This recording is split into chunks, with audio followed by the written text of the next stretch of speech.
In reiterating that elections must be held by the constitutionally mandated date of March 19th, opposition leader Govt says once that date is passed, his party will inform the international community and appeal for them to impose sanctions on the government. On individuals in the government for violating democracy.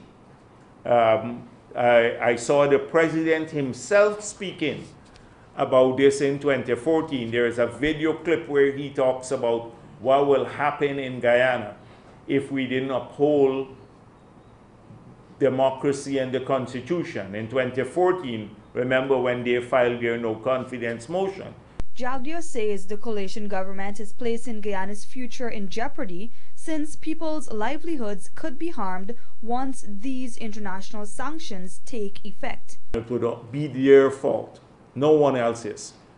Because if they were reasonable, if they had been sitting at the table and saying, work with us to ensure that we hold the elections within the 3 months or as close as possible to those 3 months, then they would have had a willing partner. But right now, they're doing nothing, and they can't hope that on March 19 they will come and ask us to go to the parliament to vote for an extension just like that. We will not. The opposition leader said, too, that he will not be seeking a meeting with President David Granger and would only accept an invitation from him if there is a proposed agenda. I'm not seeking any meeting with him. He needs to comply with the Constitution. You have a president who is driving us into a constitutional crisis. He believes he can just stay there forever. He is deluding himself. And it is a desperate act, and it threatens his so-called democratic credentials, because we are prepared to accept that he actually believed in this and listen to his rhetoric, and the country gave him a chance.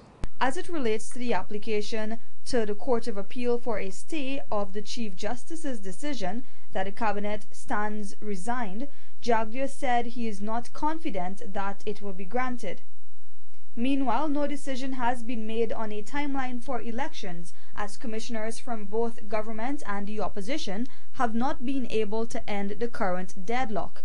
These commissioners feel the matter will eventually end up with the country's principal leaders, President Granger and Govt. Davina Samaru reporting for the Evening News.